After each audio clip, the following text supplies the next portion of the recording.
Hey, when I turned the key this morning, my old car didn't do a thing. No, it didn't do a thing. Yeah, I turned the key this morning, my old car didn't do a thing. Must be September disconnection. Where down in my piston ring.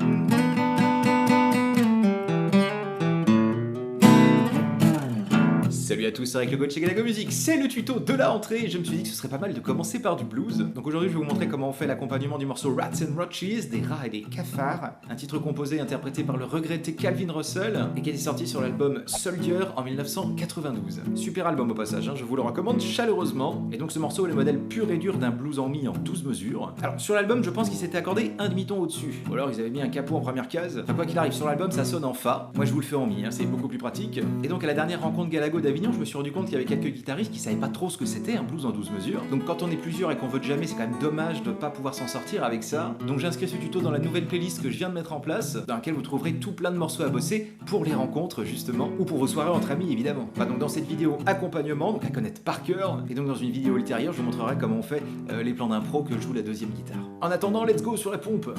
Alors comme dans la majorité des blues, on va trouver que 3 accords. En harmonie, on dit qu'on utilise les degrés 1, 4 et 5. Alors on pourrait faire tout un accompagnement avec des gros accords complets comme ça. Mais moi ce qui m'intéresse c'est donc la pompe. La pompe c'est la rythmique caractéristique du style et qui donne ceci. Donc quand on est en mi sur le premier degré, on ferait ceci. Alors, qu'est-ce que j'ai fait? J'ai placé mon index à la deuxième case de la corde de La, ok. Je l'écrase pas complètement comme ça, vous voyez. J'appuie sur la corde de La, et puis je baisse un petit peu le doigt de manière à bloquer la corde suivante. Parce que ce qu'on veut faire entendre quand on gratte ça, c'est le gros Mi et la corde de La. Ok, c'est un power chord en fait. Donc on va faire 2 croches dessus, 2 croches qui vont être shuffle. Ça va donner 2 croches. Ensuite, vous allez tirer l'annulaire et le placer à la 4e case de la corde de La, donc devant l'index. Et on va faire pareil, 2 croches. 2 croches. Ce qui fait que le mouvement va donner 2 croches, 2 croches, 2 croches, 2 croches. Ouais. Donc quand vous avez fait 8 croches, c'est-à-dire 1, 2, 3, 4, 5, 6, 7, 8, vous avez fait une mesure. Avec ça, vous savez faire un tiers de l'accompagnement. Ouais! Donc ça, c'est la version basique. Après, on va rajouter 2 petits éléments qui vont rendre le truc encore plus bondissant. Mais déjà, voyons les 2 autres cas de figure. Deuxième cas de figure, le La, dit 4e degré. On va donc descendre l'index d'une corde vers le plancher, ok. Et vous essayez, si vous le pouvez, de placer le pouce par-dessus le gros Mi. Pareil, pour éviter qu'il ne sonne à vide, on veut vraiment isoler le La. Et on va faire entendre la deuxième case de la corde de Ré, ok. Et par le même principe, par contact avec l'index, là, à l'intérieur du doigt, la corde suivante est bloquée. De cette façon, on pourrait gratter comme ça toutes les cordes et ne faire entendre que 0 et 2 des cordes de La et Ré. Et donc là, ça va être le même délire. On va faire 2 croches avec que le placement de l'index, puis 2 croches avec l'annulaire qui appuierait la 4e case du Ré. Donc une mesure en La. 1, 2, 3, 4, 5, 6, 7, 8. Pour bien choper ce truc-là, vous pouvez le dire aussi avec le nom des rythmes, c'est-à-dire 2 croches, 2 croches, 2 croche, 2 croches. L'avantage de faire comme ça, c'est qu'on se crée une représentation de ce qu'on joue. Et quand on fera les solos notamment, ce sera important de savoir si on veut préférer jouer des croches ou des triolets, ce genre de choses. Alors là, on a les 2 tiers de l'accompagnement. Ouais! Donc une mesure en Mi, puis une mesure en La. 3 et 4 et 2, croche, 2, croche, 2, croche, 2. On passe en La. 2, croche, 2, croche, 2, croche, 2, croche. C'est super bien. Donc pour vous entraîner, vous faites tourner déjà ces 2 mesures-là en boucle, tic, tic, tic. Ensuite, il n'y aura plus qu'à suivre la grille modèle pour savoir exactement combien de fois on doit faire chacun de ces 2 accords et dans quel ordre. Et cet ordre ne changera quasiment jamais. C'est pour ça que c'est cool quand on se dit on fait un blues en Mi. Tout le monde sait à quel moment on doit changer et vers où on doit se diriger. Alors 3e et dernière position, la position de Si, qu'on appelle également le 5e degré. Alors ça va se passer comme ça, on va appuyer la 2e case de la corde de La. Et vous voyez mon index, je le place entre les 2 cordes, c'est-à-dire entre le gros Mi et la corde de La. Je vise l'espace entre les 2, clic, et j'appuie au centre. De cette façon, le La, elle sonne, la corde de La, elle sonne, et le gros Mi est bloqué. Et ça, c'est ce qu'on veut, parce que le gros Mi à vide, ça va donner l'impression qu'on joue la position de Mi. Et nous, on veut justement isoler la note Si.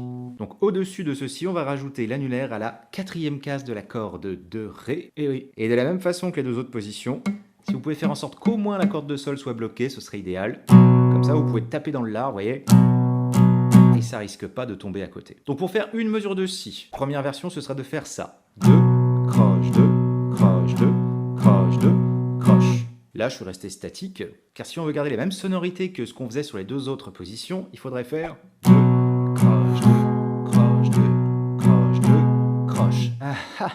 J'ai tiré mon petit doigt jusqu'à la 6e case de la corde de Ré. Et là, ça tire un peu.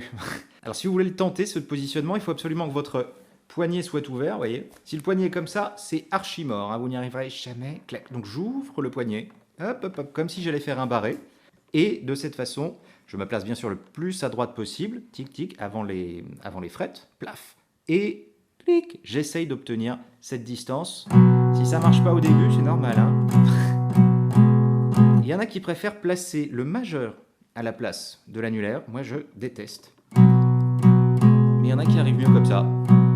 Donc, il n'y a pas de règle absolue. Hein. Vous faites comme vous pouvez. C'est surtout ça. Une autre option à ceci, parce que là, c'est vraiment un grand écart, on peut retrouver les deux mêmes notes ici et ici, en 7 et 9, des cordes de Mi et La. L'avantage d'être plus aigu, c'est que les cases sont plus petites. Du coup, il y a moins à tirer. Après, le problème, c'est qu'il faut quand même dévisser de la case 0, on va dire, à la case 7, ce qui n'est pas forcément évident. Essayez les deux versions, voyez ce qui vous réussit le mieux. Donc, je vous fais une mesure de Mi, une mesure de La, une mesure de Si. 3 et 4, et 1, et 2, et 3, et 4, et mesure de La, et mesure de Si. 6, 7, 8, yeah! Alors, améliorons notre histoire. Pour que ça sonne vraiment bluesy, ce qu'on va faire, c'est placer la paume, l'hypothénare, là, pardon, sur le chevalet. C'est-à-dire au niveau des petits plots, là, blancs. Clic, je pose ma main dessus. Et si vous êtes placé correctement, normalement, on doit avoir une sonorité comme ça. Vous voyez, étouffée. Quand j'étouffe pas, elle résonne à plein pot. Alors que là, elle est un petit peu contrainte. Du coup, elle va pas sonner de la même façon. Alors, on essaye en Mi. 2, croche, 2, croche, 2. Croche, 2, croche. Voilà, ça doit sonner comme ça. Si ça sonne genre sans les sons, il y a de fortes chances que votre main soit placée en fait trop à gauche, d'accord? Vous revenez à droite jusqu'à trouver la bonne sonorité. Et vous pouvez même chercher comme ça, vous partez de trop à gauche exprès, et vous revenez. Et d'un seul coup, les sons apparaissent, et là c'est bon signe. Donc du fait que ma main droite soit placée à cet endroit-là, j'ai pas une grande amplitude possible, vous voyez, avec mon gratte. Je peux pas gratter jusqu'au bout comme ça, de toute façon ça servirait à rien. Donc c'est normal si vous avez juste une petite zone d'action, que ce soit en Mi, en La, vous ne bougez surtout pas la main droite, il n'y a pas besoin. C'est juste qu'on va gratter un tout petit chouille plus loin. Voilà. Pareil en Si, hein. Voilà, donc ça c'est un effet qu'on retrouve dans plein de styles, hein, pas que dans le blues. Donc c'est à bosser. Et dernier effet pour que ce soit encore plus bondissant dans l'accompagnement, ce qu'on peut faire c'est ôter le poids du doigt une croche sur deux, c'est-à-dire... Vous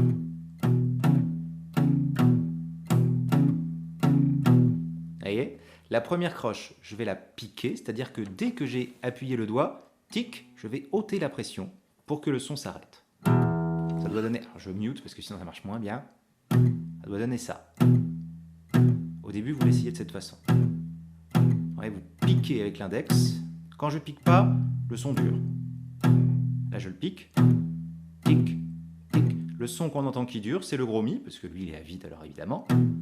Mais celle du dessus, elle s'en va rapidos. Ok, ça marchera pareil avec l'annulaire. J'appuie, j'enlève. Et ces notes piquées, vous les placeriez toutes les deux croches. Vous le feriez sur la première croche, la troisième, la cinquième et la septième. Genre pique et pique et pique et clolégramme. Pique et pique et pique. Ok. Et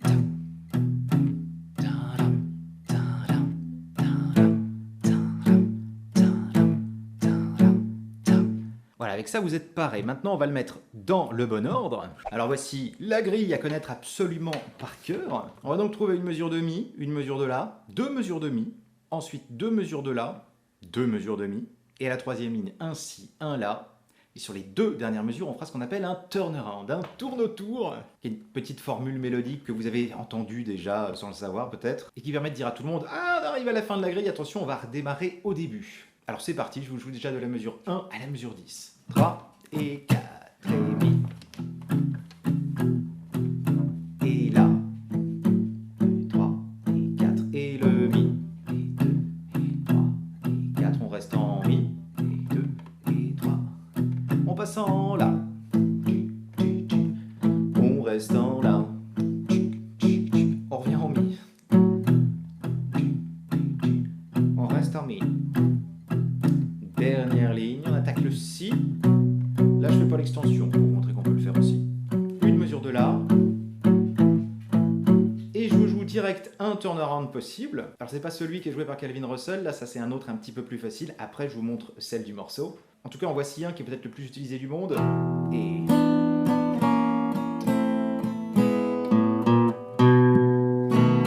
c'est reparti au début. Pif. Alors, gros plan sur ce turnaround, je vous reprends deux mesures avant, c'est-à-dire quand on fait la mesure de si, avec extension ce coup-là, tiens, pourquoi pas, une mesure de la, rendu ici à la 8e croche, je vais taper un gros mi tout seul, il va durer un temps complet, c'est-à-dire l'équivalent de 2 croches.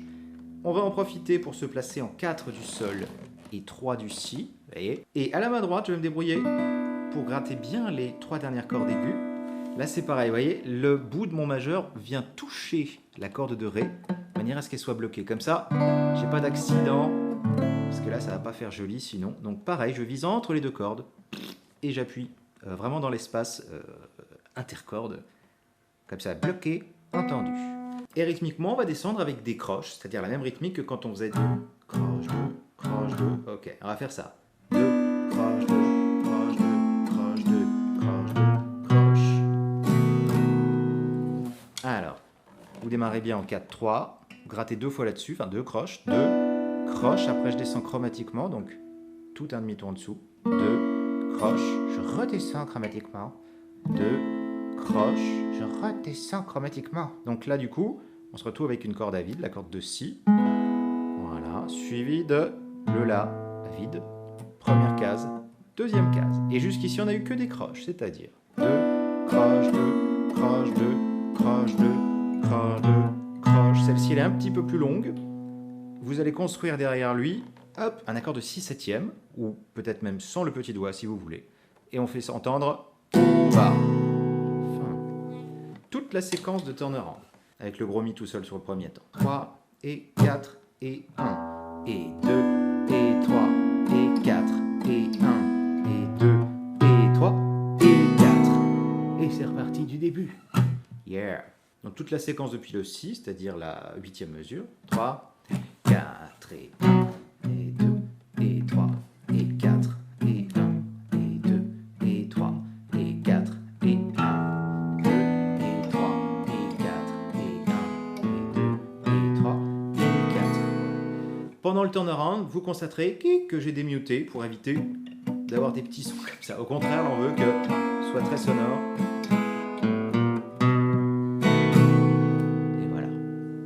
Ça, c'était le turnaround numéro 1 qui est possible, on est descendu en croche. Deuxième turnaround, qui est également très utile, vous allez placer lui, plaf, à la 4e case du petit mi, pour faire un petit triangle comme ça. Et on va faire pareil. 2, croche, 2, croche, 2, croche. La fin est similaire. D'accord. Ça marche super bien. Donc ça, c'est quand on descend en croche. Et le plan de Calvin Russell, c'est de jouer en triolet et de faire ceci.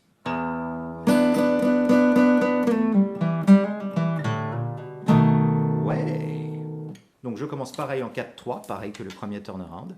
Et là, je vais faire des triolets. Les triolets vont donner 1, 2, 3, 1, 2, 3, 1, 2, 3.